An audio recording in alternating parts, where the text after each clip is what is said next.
कारण दादाला त्याचं सांगितलेलंच होतं. पण जरी कोणी यांना माहिती नसेल तर अजून एक आधी घ्यायचं चालू आहे. कोणाला फळबाग लागवडीमध्ये आंबा, काजू, काय म्हणतात ना, नंतर बांबू पण, सोनचाफा आहे, मोगरा आहे. जर ह्या 5 पिकांपैकी कुणाची काही लागवड करायची असेल एमआरजी असेल तर तुम्ही कागद अजून एक घेऊ शकता.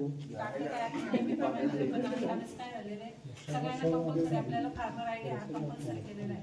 तुम्हाला आता प्रत्येक योजनेसाठी फार्मर आयडी हा प्रत्येक योजनेसाठी इव्हन काय म्हणतात म्हणजे तुम्ही आता कुठलाही ऑनलाईन ऑनलाईन अर्ज करताना तुमचा 7/12 नाही घेतलेला कारण फार्मर आयडी घेतलेला.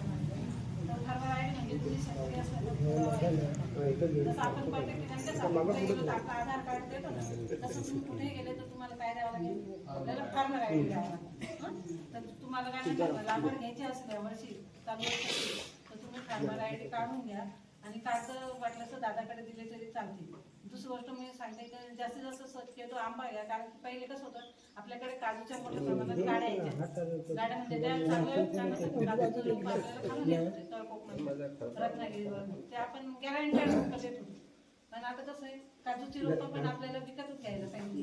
काजूची रोपं इथं गॅरंटेड भेटतील की नाही याची थोडी शाश्वती कमी आपल्याकडे.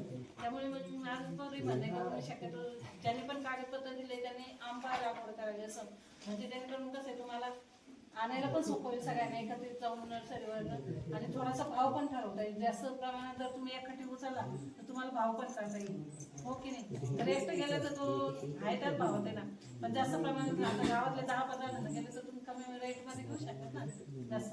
आणि तुम्हाला पावती वगैरे द्यायला काय म्हणतात ना सगळी गोष्ट कशी सोपी पडेल असं माझं म्हणणं आहे. आंबा कोणी जर इच्छुक असेल तर त्याला बांबू लागवड पण आहे, पण बांबूचं असं आहे मग तुम्ही स्वतःच रोपं आणायचे, प्रत्येक गोष्टीला स्वतः रोपं आणायचे. आता पहिल्यासाठी गाड्या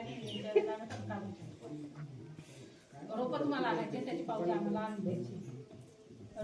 पावती आणून दिली कलमांची, त्यानुसार आम्ही ते कलमांचे पैसे काढतो. कलमांचे पैसे हे जास्तीत जास्त पुढच्या महिन्याच्या मार्च एप्रिल पर्यंत पडतात. तुम्ही कलम आणले पावती दिली लगेच पैसे पडत नाही. ज्यावेळेस काय म्हणतात ना हे जे शासकीय वर्ष असतं मार्च एप्रिल काय म्हणतात 31 मार्चला हे वर्ष संपतात ना, त्या पिरियडमध्ये कलमांचे किंवा कुशलचे पैसे काढतो त्यावेळेसच तुमचे ते पैसे पडले त्या पिरियडमध्ये.